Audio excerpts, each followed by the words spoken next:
नमस्कार दोस्तों, मैं राजेंद्र सुमन जुगल सर ऑनलाइन क्लासेज में आपका हार्दिक अभिनंदन करता हूँ, हार्दिक स्वागत करता हूँ। आज अपने क्लास 5 है और 5 का पार्ट है 1। आज पढ़ेंगे अपन टेंस।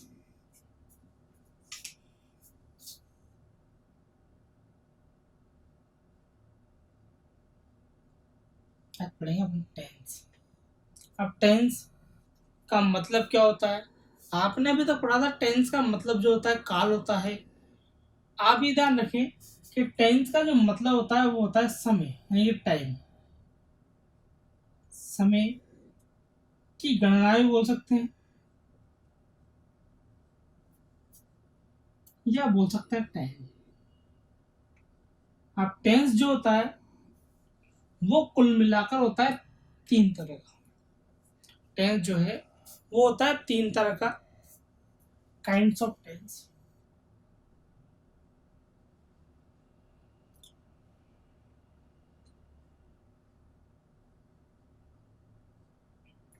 एक होता है प्रेजेंट टेंस,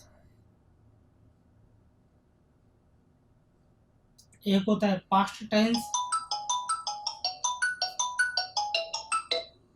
एक होता है पास्ट टेंस, एक होता है फ्यूचर टेंस।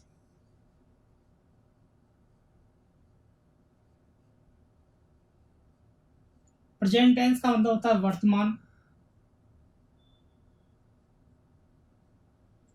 पास्ट टेंस का मतलब होता है भूतकाल।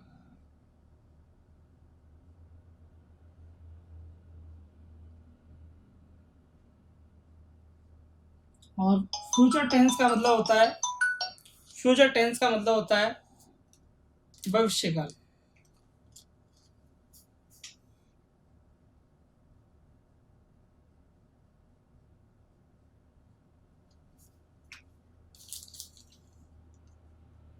अपन पढ़ रहे हैं टेंस।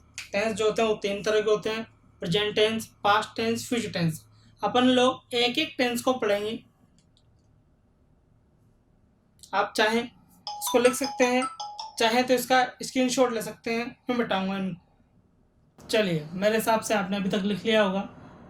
अपन अपन ने बात की क्लास 5 में, पार्ट 1 चल रहा है। इसमें पढ़ रहे हैं टेंस। टेंस का मतलब होता है समय, टाइम।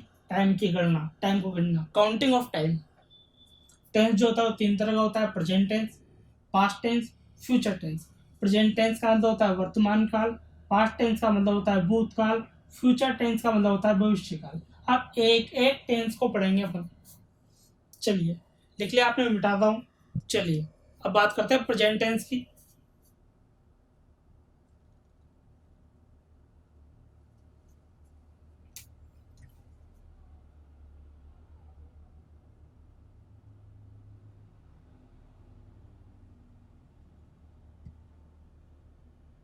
बात करते हैं प्रेजेंट टेंस की।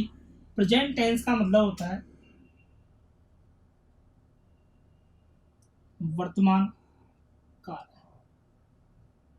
अब हर टेंस के चार चार पार्ट होते हैं। तो इसका पहला जो पार्ट है, चार चार पार्ट होंगे। इसका जो पहला पार्ट है वो पहला पार्ट है प्रेजेंट इंडेफिनिट।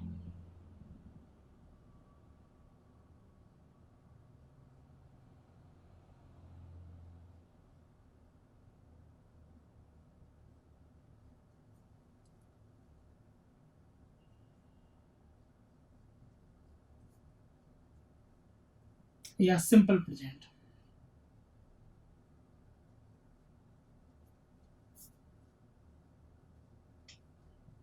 अब प्रेजेंट इंडेफिनिट या सिंपल प्रेजेंट क्या होता है?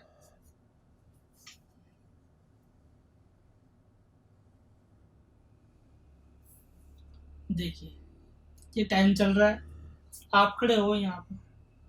कोई काम पहले भी होता था, आज भी होता है और आगे भी होगा। मतलब ताहे जिस लाइन में आता है, ताहे आ जाए, तीहे आ जाए या तेहे आ जाए, तो वो जो होता है वो कहलाता है सिंपल प्रेजेंट टेंस। अब ये आगे, तो हेल्पिंग वर्ब का कौन से हेल्पिंग वर्ब यूज करें? तो हेल्पिंग वर्ब यूज होगी डू या डज में से एक। डू या डज दोनों में से एक हेल्पिंग वर्ब का यूज करेंगे। कैसे करें? या फिर इसमें मेन वर्ब की फर्स्ट फॉर्म आती है, या मेन वर्ब की फर्स्ट फॉर्म प्लस एस या ईएस आता है। अब कैसे यूज करें? अगर मान लो आपका सब्जेक्ट जो है वो आई है, वी है, यू है, दे है, या प्लूरल नाउन है, या प्लूरल नाउन है। अगर आपका सब्जेक्ट आई है, वी है, यू है, दे है, या प्लूरल नाउन है, तो आता है मेन वर्ब की फर्स्ट फॉर्म, या फिर आप मान लो हेल्पिंग, या तो आएगी मेन वर्ब और ये डू आएगी हेल्पिंग वर्ब। अगर मान लो आपका सब्जेक्ट ही है, शी है, इट है, या सिंगुलर नाउन है, ही है, शी है, इट है, या सिंगुलर नाउन है, तो क्या होगा? तो आएगा मेन वर्ब की फर्स्ट फॉर्म प्लस एस या ईएस। और हेल्पिंग वर्ब की बात करें तो हेल्पिंग वर्ब आएगी डज। बात समझिए। सबसे पहले बात करें सिंपल प्रेजेंट टेंस की। सिंपल प्रेजेंट टेंस का मतलब क्या होता है? वह टाइम जिसमें ताहे, तीहे या तहे आते हैं। फिर ये उसके बाद हेल्पिंग वर्ब आती है डू या डज में से। मेन वर्ब की फर्स्ट फॉर्म आती है, फर्स्ट फॉर्म में से ए से एस आता है। अब डू या डज कब आता है? अगर सब्जेक्ट आपका आई है, वी है, यू है, दे है, या प्लूरल नाउन है, तो आती है मेन वर्ब की फर्स्ट फॉर्म या फिर डू। अगर आपका सब्जेक्ट ही है, शी है, इट है, या सिंगुलर नाउन है, तो डज आता है, या मेन वर्ब की फर्स्ट फॉर्म प्लस एस या एस इसलिए आता है। अफर्मेटिव सेंटेंस बनाने का स्ट्रक्चर इसलिए आता है सर, एग्जाम में सेंटेंस बनाना नहीं आता है। मैं आपको सेंटेंस बनाना इसलिए सिखा रहा हूँ ताकि आपके एरर फाइंडिंग नाम का भी एक टॉपिक आता है कि सेंटेंस में गलतियां क्या है, एरर कैसे निकालें। अब एरर तो वही आदमी निकालेगा जिसको पहले से कम सेंटेंस का स्ट्रक्चर पता होगा, सेंटेंस बनाना आता होगा, तभी तो एरर निकालेगा। यानी कि अपन जब टेंस को पढ़ेंगे तो टेंस में अपन पढ़ेंगे एक तो सेंटेंस कैसे बनाते हैं, दूसरी बात एग्जाम में क्वेश्चन सेंटेंस आएगा कैसे। मतलब एक तो सेंटेंस बनाने का क्वेश्चन, सेंटेंस बनाएंगे इसका फायदा ये होगा कि अपने एरर निकलेगी। एरर कैसे निकालते हैं? दूसरी बात अपने को बात टेंस को पढ़ेंगे साथ में तो ये पढ़ेंगे कि एग्जाम में क्वेश्चन आता कैसा है, फिल इन द ब्लैंक, यानी खाली स्थान को भरना कैसे है ये पता कैसे लगेगा। वेरी गुड, आपने समझा। प्रेजेंट टेंस में पहला पार्ट है present indefinite tense. Present indefinite tense या सिंपल प्रेजेंट वो होता है जो काम आज अभी चलता है, ताहे जिसमें ताहे आता है, तेहे आता है, या तिहे आता है। हेल्पिंग वर्ब पता चलेगी आपको डू एड जाती है, आई भी यूज है और प्लूरल नाउन के साथ डू आता है, ही शी इट और सिंगुलर के साथ डज आता है। ऐसा ही मेन वर्ब के साथ होगा। अफर्मेटिव सेंटेंस की बात करें, अफर्मेटिव सेंटेंस बनाने का स्ट्रक्चर है सबसे पहले आता है सब्जेक्ट, फिर आती है हेल्पिंग वर्ब, सॉरी पहले आता है सब्जेक्ट, फिर आती है मेन वर्ब की फर्स्ट फॉर्म या मेन वर्ब की फर्स्ट फॉर्म प्लस एस या एस, और फिर आता है ऑब्जेक्ट। पहले सब्जेक्ट आएगा, फिर सब्जेक्ट, फिर आएगी मेन फर्स्ट फॉर्म, पहले सब्जेक्ट फिर मेन वर्ब की फर्स्ट फॉर्म या मेन वर्ब की फर्स्ट फॉर्म प्लस एस या एस, और फिर आएगा ऑब्जेक्ट। अब फर्स्ट फॉर्म कब आएगी, फर्स्ट फॉर्म में एस या एस कब लगेगा ये आपको पता है, आपने पढ़ चुके हो पहले। सेंटेंस आया, रवि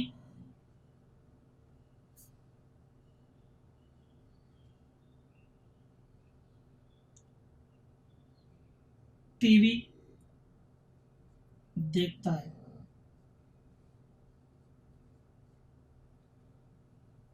तो सब्जेक्ट क्या हुआ? रवि। मेन वर्ब की फर्स्ट फॉर्म देखना, देखने को बोलते हैं वॉच, लेकिन वॉच में सी एच आ रहा है। मैंने कहा था आपको जब सी एच आता है और उसमें एस या ई एस ब्रेक लगाना हो तब ई एस लगता है। अपन ने पढ़ा, ये बात पढ़ी थी जब अपन नाउन पढ़ रहे थे, सॉरी वर्ब पढ़ रहे थे, तो नाउन पढ़ रहे थे। तो अब बात करते हैं ऑब्जेक्ट। क्या देखता है? टीवी। तो क्या बन जाएगा? टीवी। रवि वाचेज टीवी। ये तो बना सिंपल सेंटेंस यानी कि अफर्मेटिव सेंटेंस। अगर आपको इसका नेगेटिव सेंटेंस बनाना हो तो नेगेटिव सेंटेंस बनाने का बहुत आसान काम है। आपको कुछ नहीं करना है, सबसे पहले एक काम करना होता है। आप सिर्फ एक बात ध्यान रखो, अंग्रेजी में नोट हमेशा नंबर थर्ड पर ही आता है, तो नंबर थर्ड आपको ध्यान रखना पड़ेगा। मतलब यहाँ रवि की जगह रवि आ गया। अब हेल्पिंग वर्ब लगानी पड़ेगी। अगर ई एस आ रहा है, अगर ई एस आ रहा है तो डज लगेगा, यानी कि डज, यहाँ नंबर थर्ड हो जाएगा। तो यहाँ आ जाएगा नोट। अब ई एस यहाँ लग गया तो यहाँ बचा ओनली वॉच। Watch TV. चलिए, अगर इंट्रोगेटिव सेंटेंस बनाना हो, आप समझे, सिंपल सेंटेंस बन ही जाएगा। नेगेटिव सेंटेंस बनाने के लिए नंबर थर्ड पर नोट लगाना है। अगर इंट्रोगेटिव सेंटेंस बनाना हो तो जो भी उसके हेल्पिंग वर्ब है, जो भी उसके हेल्पिंग वर्ब है, उस हेल्पिंग वर्ब को पहले ले आओ, वो automatically negative sorry interrogative sentence बन जाता है। मतलब जैसे डज रवि वॉच टीवी। और आप जानते ही ये वॉच क्यों रहा, क्योंकि डज में आ गया ये। नेगेटिव का मतलब नंबर थर्ड पे नोट, इंट्रोगेटिव का मतलब हेल्पिंग वर्ब पहले। मतलब यह हुआ कि अगर सेंटेंस आपको इंट्रोगेटिव भी चाहिए और साथ में सेंटेंस आपको नेगेटिव भी चाहिए तो नंबर थर्ड पर नोट भी आएगा और साथ में क्या होगा, हेल्पिंग वर्ब पहले भी आएगी। मतलब क्या बन जाएगा? Does Ravi not watch TV. Very good. अपन पढ़ रहे थे टेंस। टेंस में सबसे पहला प्रेजेंट टेंस पढ़ा। प्रेजेंट टेंस का पहला पार्ट पढ़ा। पहला पार्ट था इंडेफिनेट टेंस या फिर सिंपल प्रेजेंट। इसका मतलब ताहे तिये जिसमें आता है सिंपल प्रेजेंट होता है। अब बात करें तो इसमें हेल्पिंग वर्ब लगती है या तो डू या डज में से। अब डू कब लगता है, डज कब लगता है, तो इसकी बात बताई मैंने। अगर सब्जेक्ट आपका आई हो, वी हो, यू हो, दे हो या प्लूरल नाउन हो तो लगता है डू। अगर आपका सब्जेक्ट ही हो, शी हो, इट हो या सिंगुलर नाउन हो तो लगता है डज। इसके बाद मेन की फर्स्ट फॉर्म है, फर्स्ट फॉर्म में ऐसे समझ गए आप। सिंपल सेंटेंस यानी अफर्मेटिव सेंटेंस सिंपल बनेगा। अगर नेगेटिव बनाना है तो नंबर थर्ड पर नोट लगाना पड़ेगा। इंट्रोगेटिव सेंटेंस बनाना है तो उसके हेल्पिंग वर्ब को आगे लेके आना पड़ेगा। और इंट्रोगेटिव नेगेटिव सेंटेंस बनाना है तो आपको हेल्पिंग वर्ब को आगे भी लेके आना पड़ेगा, साथ में नंबर थर्ड पर नोट भी लगाना पड़ेगा। ये तो हुआ सेंटेंस बनाने का स्ट्रक्चर। ये स्ट्रक्चर अपन ने इसलिए पढ़ा है ओनली ताकि एरर जो आए सेंटेंस में बहुत सारे एरर के क्वेश्चन आते हैं तो एरर को यानी कि गलतियां कैसे निकाली जाए। जो क्वेश्चन आता है एरर की गलतियां निकालनी है, एरर निकालनी है, एरर कैसे निकाली जाए, इसके लिए अपने सेंटेंस बनाना पड़ा है। अब साथ ही साथ इसके वही पढ़ते हैं कि एग्जाम में क्वेश्चन आता कैसे है। आप चाहें तो इसका स्क्रीनशॉट ले लीजिए। अब बात करते हैं एग्जाम में क्वेश्चन आता कैसे है। प्रेजेंट इंडेफिनिट टेंस का या सिंपल प्रेजेंट टेंस का एग्जाम में क्वेश्चन आता कैसे है, इसके दो रूल है। देखते हैं दोनों रूल्स को। पहला रूल है सेंटेंस में इफ हो, इफ के बाद भी सेंटेंस हो, कोमा लगा हो और बाद में भी सेंटेंस हो। सेंटेंस में इफ हो, इफ के बाद भी सेंटेंस हो, कोमा लगा हो और बाद में भी सेंटेंस हो। तो क्या करना है, अगर इफ के बाद खाली स्थान हो तो आएगा मेन वर्ब की फर्स्ट फॉर्म और मेन वर्ब की फर्स्ट फॉर्म प्लस एस या ES।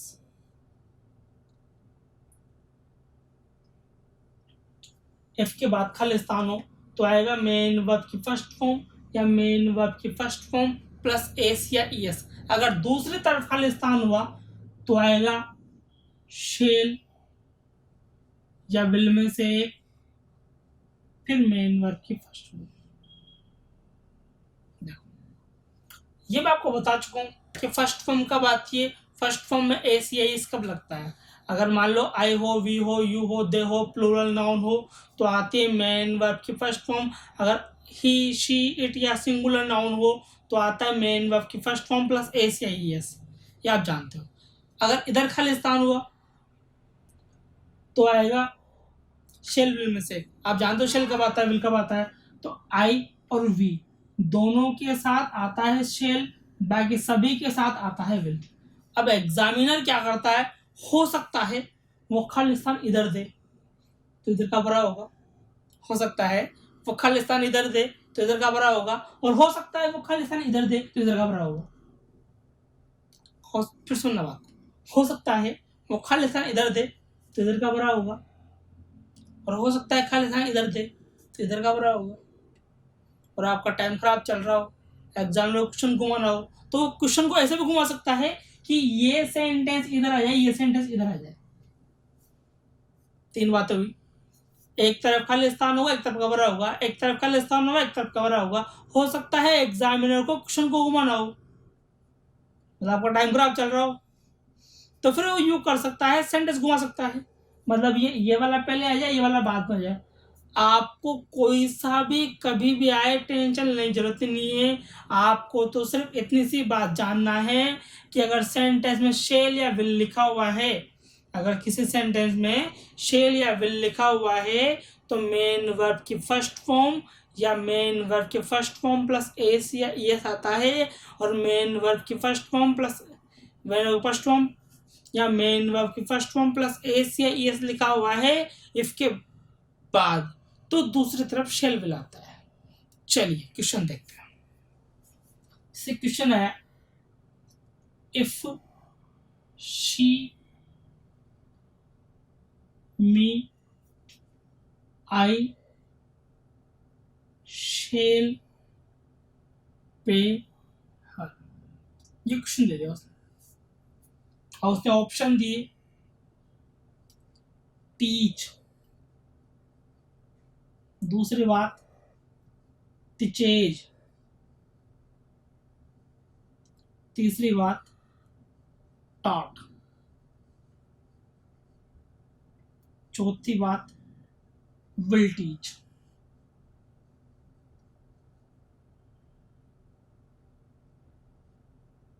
देखिए, शी, इफ इधर दे दिया, इफ के बाद शी, फिर खालिस्तान, फिर उसके बाद दिया उसने मी, फिर कॉमा लगाकर आई शेल पेहर दे दिया।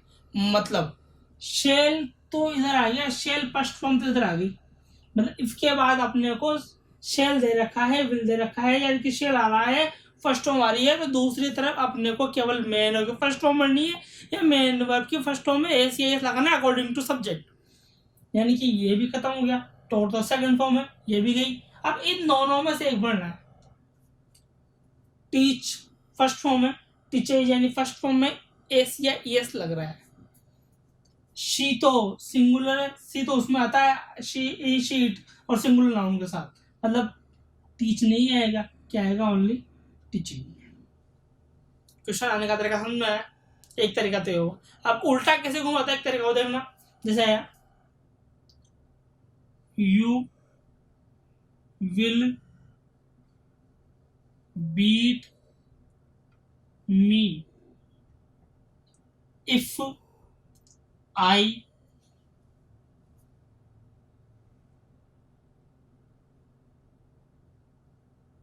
बुक्स।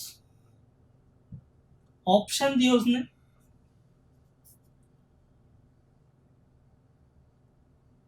डज नॉट,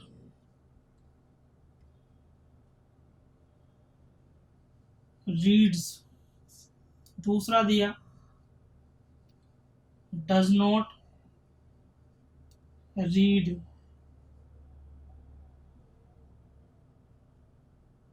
तीसरा दिया डू नॉट रीड, और तीसरा दिया डू नॉट रीड्स। देखिए अब विल पहले दे दिया, यानी कि ये वाला सेंटेंस जो था, ये वाला सेंटेंस जो है, इस सेंटेंस को पहले दे दिया उसने इस तरफ, ये वाला सेंटेंस पहले आ गया, यानी शेल विल वाली बात पहले हो गई, तो दूसरी तरफ इफ वाली बात होगी। वेरी गुड, इफ वाली बात ये, यानी कि फर्स्ट फॉर्म आई है, फर्स्ट फॉर्म में से ही ऐसा आएगा, टुडे भी आ सकता है इफ आया, पर आई दे रखा है। अब आई के साथ तो डू आता है, आई वी यू दे प्लूरल के साथ तो डू आता है, डज नहीं आता है, यानी कि ये दोनों तो खत्म हुआ, इनमें डज दे रखा है। अब ये दोनों डू वाले हैं, लेकिन डू के बाद मेन वर्ब के फर्स्ट फॉर्म में एस या एस नहीं लगता है, ये भी खत्म, बचा कौन सा, ये वाला, यानी आएगा डू नॉट रीड। आपको मैंने दो तरीके पढ़ाए, एक तरीके सेंटेंस बनाना पढ़ाया, सेंटेंस बनाना पढ़ाने का मतलब सिर्फ इतना सा था ताकि इससे आपको पता लगे कि टेंस कौन सा है और आप उसकी एरर निकाल सके, उसकी गलतियां निकाल सके। दूसरे तरीके में आपने देखा, दूसरे तरीके में आपने ये बात देखी कि एग्जाम में क्वेश्चन कैसे आता है, इसके रूल, एक रूल में बता चुका हूँ, इस रूल के अकॉर्डिंग क्वेश्चन आ सकता है। अब एक रूल और देखिए, इससे पहले आप इसका स्क्रीनशॉट ले लीजिए। अब रूल नंबर सेकंड देखिए,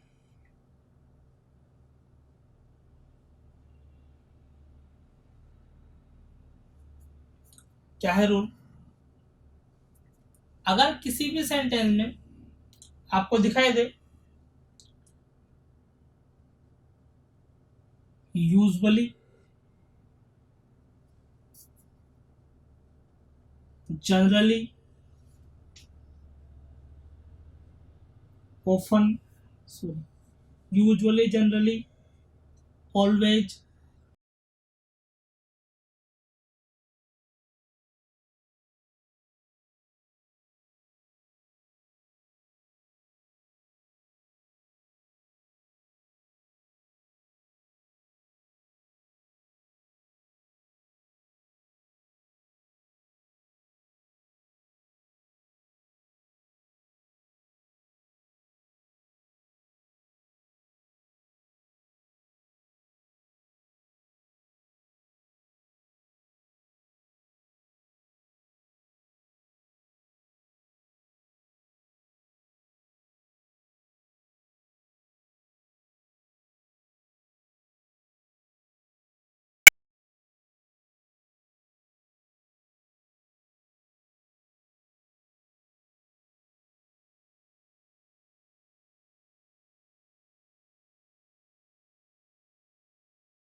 in a school,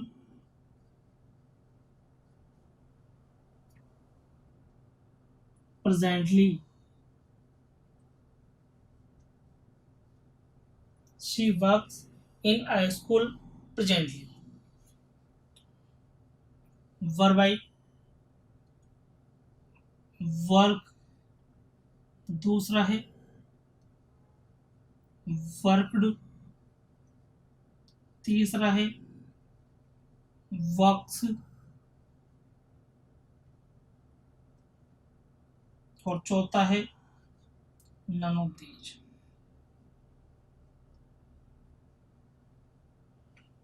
चलिए बात करें तो प्रेजेंटली आ गया। प्रेजेंटली आपका कीवर्ड है, कीवर्ड है तो प्रेजेंट इंडेफिनिट टेंस है। इसमें या तो फर्स्ट फॉर्म आएगी या फर्स्ट फॉर्म में एस एस आएगा, यानी कि दोनों तो खत्म हो गए। अब या तो वर्क आएगा या वर्क्स आएगा। अब शी के साथ तो फर्स्ट फॉर्म आती नहीं, सी के साथ तो फर्स्ट फॉर्म में एस या एस आता है, यानी कि ये भी गया, ये आएगा। आपको मेरे हिसाब से दोनों ही रूल आसानी समझ में आ गए होंगे। अभी तक टेंस में अपन ने क्या पढ़ा? टेंस में पढ़ा अपन ने कि टेंस के सेंटेंस कैसे बनाते हैं। सेंटेंस बनाने के बाद अपन ने ये पढ़ा कि इस एग्जाम में क्वेश्चन कैसे आता है। सेंटेंस बनाने का पर्पज था अपना एरर निकालना। तो जिस दिन ये प्रेजेंट टेंस कंप्लीट होगा, मतलब 2 या 3 क्लास में जब भी प्रेजेंट टेंस कंप्लीट होगा, तो उस दिन अपन क्या करेंगे, उस दिन अपन पूरे टेंस में से क्या क्या एरर बन सकती है, एरर के क्वेश्चन कैसे आ सकते हैं, एरर में क्वेश्चन कैसे पूछता है एग्जामिनर, अपन ये पढ़ेंगे। अपन ने ये तो पढ़ लिया कि एग्जाम में क्वेश्चन आता कैसे है, अब सिर्फ एरर पढ़ना है अपने को। तो जिस दिन प्रेजेंट टेंस पूरा कंप्लीट होगा, मैंने कहा था आपसे कि एक टेंस का 4 पार्ट होते हैं, present indefinite, continuous, indefinite, continuous, perfect और परफेक्ट कंटिन्यूअस। फिर सुन लीजिए, indefinite, continuous, perfect, perfect continuous. जब ये चारों कंप्लीट हो जाएंगे प्रेजेंट के, तब प्रेजेंट टेंस पूरे में ही एरर कहाँ कहाँ से कैसे कैसे एरर निकाली जाती है, इस चीज़ को पढ़ेंगे अपन। पर पहले अपन ये पढ़ रहे हैं कि एग्जाम में क्वेश्चन कैसे आता है और सेंटेंस कैसे बनाते हैं। सेंटेंस हर एक का अलग अलग सेंटेंस बनाएंगे अपन। जब अपन हर एक का अलग अलग तरीके से सेंटेंस बनाएंगे, तब अपने को ये पता लग जाएगा कि यार ये उस टेंस का वाक्य है, ये उस टेंस का वाक्य है, ये उस टेंस का वाक्य है। और जब अपने को इतना पता लग गया तो एरर तो अपने आसानी से निकाल सकते हैं। चलिए अब स्क्रीनशॉट ले लीजिए इसका। अब बात करते हैं प्रेजेंट टेंस के अगले पार्ट का। अगला पार्ट है प्रेजेंट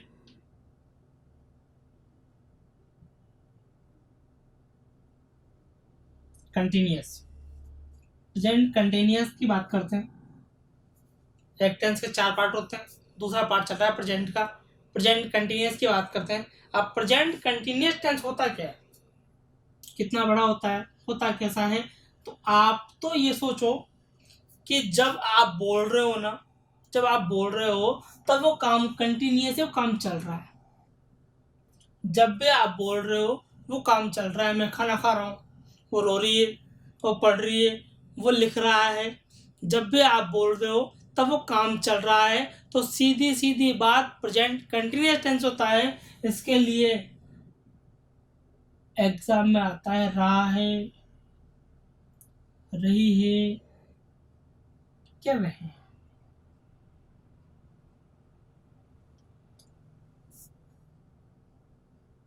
हेल्पिंग वर्ब जो आती है वो आती है इज, एम और आर में से एक। आपको पता है सिंगुलर के साथ इज आता है, आई के साथ एम आता है प्लूरल, और यू के साथ आता है आर। अफर्मेटिव सेंटेंस बनाने का स्ट्रक्चर है, सबसे पहले आता है सब्जेक्ट, फिर आती है हेल्पिंग वर्ब, फिर आते हैं मेन वर्ब की फर्स्ट फॉर्म, फिर लगता है उसमें आईएनजी, और फिर आता है ऑब्जेक्ट। जैसे सेंटेंस आया मैं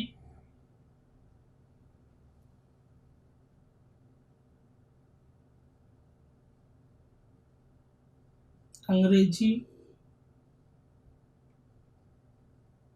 पढ़ा रहा हूँ। बात करें मैं, मतलब हो जाएगा आई, आई के साथ आएगा हेल्पिंग ऑफ एम, पढ़ाने को बोलते हैं टीच, टीच में लगाना है ING, टीचिंग। क्या पढ़ा रहा हूँ? अंग्रेजी। अंग्रेजी को बोलते हैं English. I am teaching English. ये आप समझ गए। अब इसका नेगेटिव बनाते हैं। नेगेटिव बनाने का स्ट्रक्चर मैं आपको पहले वाले सेंटेंस में बता चुका हूं। क्या था पहले वाले सेंटेंस में? कि अगर किसी भी सेंटेंस का नेगेटिव बनाना हो, उन्हें बताया था कि किसी भी सेंटेंस का नेगेटिव बनाना होता है तो कुछ नहीं करना है अपने को, गिनती गिनो, नंबर थर्ड पे नोट लगा देते हैं। लेकिन नोट जो आएगा यहाँ पे आएगा, I am not teaching English.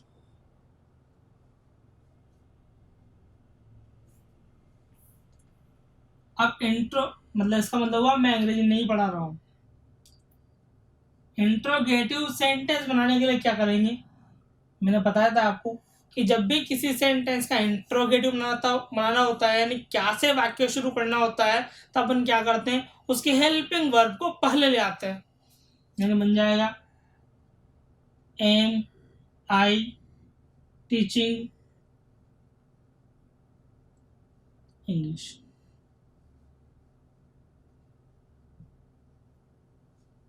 अब इंट्रोगेटिव नेगेटिव सेंटेंस बनाने के लिए क्या करेंगे?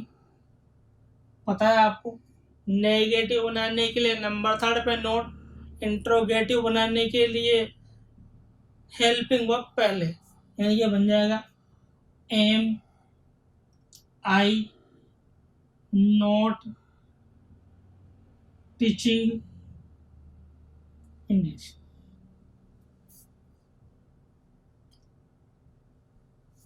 मेरे हिसाब से आप समझ गए टेंस बनाया कैसे अपन ने, इसका यूज कैसे किया, ये काम क्या आ रहा है। ओनली आपने को ये पता लग जाएगा कि कंटिन्यूस टेंस जो है वो होता क्या है, इसमें सेंटेंस बनते कैसे हैं। ये सेंटेंस बनाने जो है अपने काम आएंगे सेंटेंस की एरर निकालने में। आप चाहें इसका स्क्रीनशॉट ले सकते हैं, ले लीजिए। फिर पढ़ते हैं इसके रूल कि एग्जाम में क्वेश्चन आता कैसे है। चलिए, इसका पहला रूल है,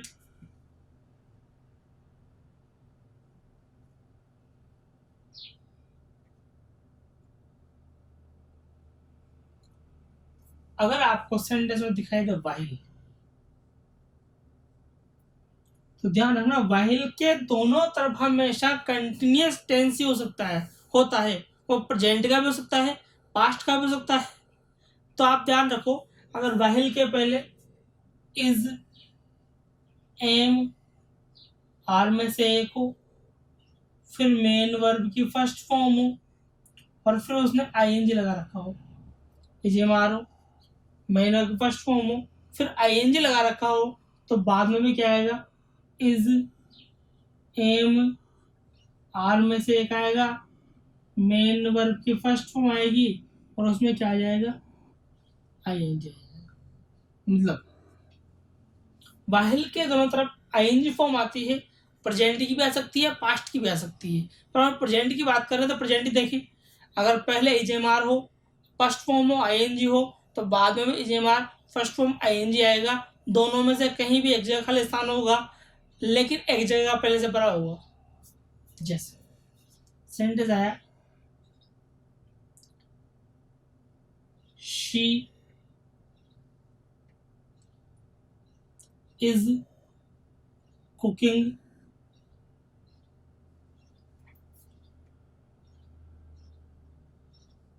फूड while you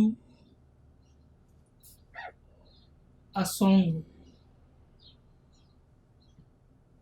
ऑप्शन दे रखा है,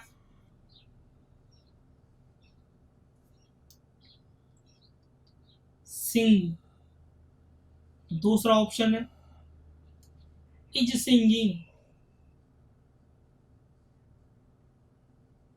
तीसरा ऑप्शन है, आर सिंगिंग तीसरा ऑप्शन है,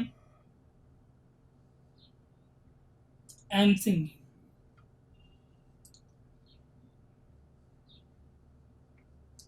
यूज करते हैं अब देखो पहले आईएनजी दे रखा है, तो बाद वाले सेंटेंस में भी आईएनजी आएगा, आईएनजी आएगा तो ये तो खत्म हो गया। अब यू, मैंने कहा था आपसे कि यू के साथ हमेशा आर आता है, आई होता तो एम आता, सिंगुलर होता तो इज आता, यानी कि दोनों में खत्म हो गए, यानी आएगा आर से नहीं, यू आर से नहीं।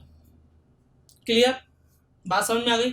एक रूल क्लियर हो गया कि अपने को अगर सेंटेंस में वाहिल है, वाहिल के दोनों तरफ कंटिन्यूस टेंस होगा, मतलब पहले इजमार होगा तो बाद में भी इजमार ही आएगा। Is am are past form ING, is am are past form ING. अगर पास्ट हो तो पास्ट की बात बाद में करेंगे, वैसे पास्ट में भी सेम होता है पर बाद में करेंगे उसकी, जब पास्ट टेंस पढ़ेंगे। दो टेंस पढ़े, present indefinite, present continuous. Indefinite में मैंने पढ़ाया सेंटेंस बनाना, साथ में उसका रूल एग्जाम में क्वेश्चन आता कैसे है। ऐसे ही कंटिन्यूस में मैं क्या कर रहा हूँ, पहले पढ़ा रहा हूँ आपको सेंटेंस बनाना, और साथ में ये करना कि एग्जाम में क्वेश्चन आता कैसे है। इससे दोनों बातें क्लियर होगी आपको। एक तो एग्जाम में question fill in the blank कैसे होगा, और दूसरा एरर कैसे निकालेंगे। जब प्रेजेंट पूरा हो जाएगा तब अपन इसके एरर निकालना सीखेंगे। अब इसका एक रूल और देखिए, चाहे आप स्क्रीनशॉट ले लीजिए इसका। अब रूल नंबर 2 देखिए, अगर किसी भी सेंटेंस में आपको दिखाई दे now, nowadays,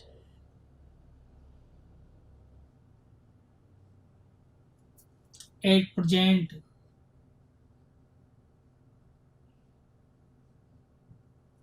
eight the moment,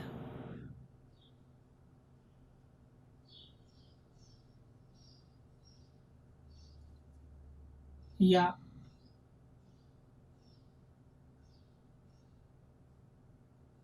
this plus time, this year, this month, this year, this month, this week, this time, इनमें से कोई भी एक दिखाई दे।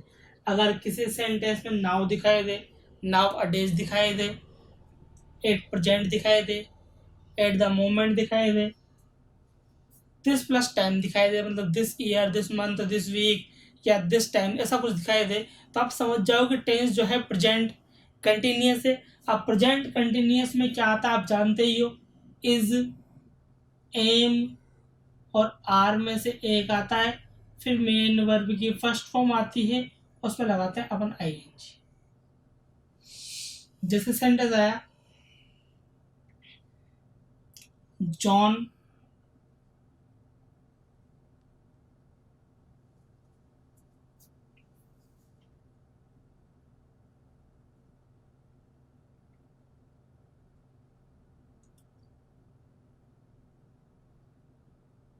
a medal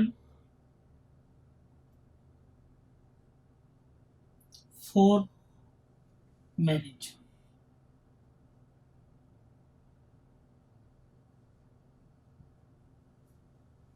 ऑप्शन देखते हैं। सर मेडल का मतलब होता है कुंवारी लड़की,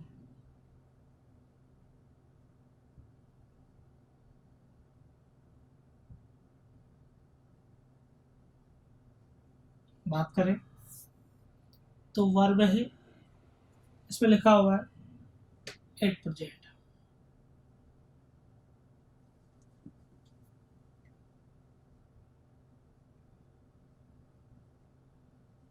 चलिए, ऑप्शन है इज लुकिंग या इज सर्चिंग,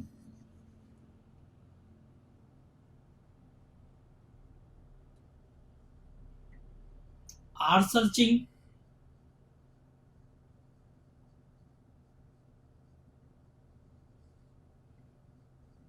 सर्च, चौथा है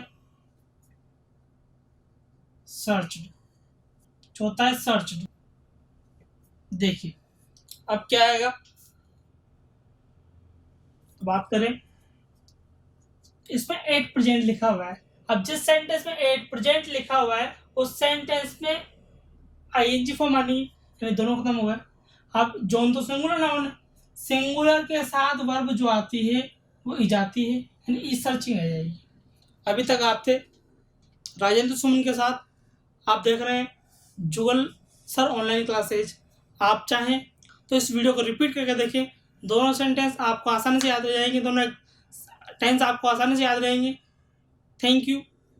आप लगातार पढ़ाई करते रहिए, लगातार वीडियो देखते रहिए, आपके साथ अच्छा होगा, एग्ज़ाम आसानी से फाइट हो जाएगा, आसानी से क्वेश्चन आने लग जाएंगे आप। Thank you.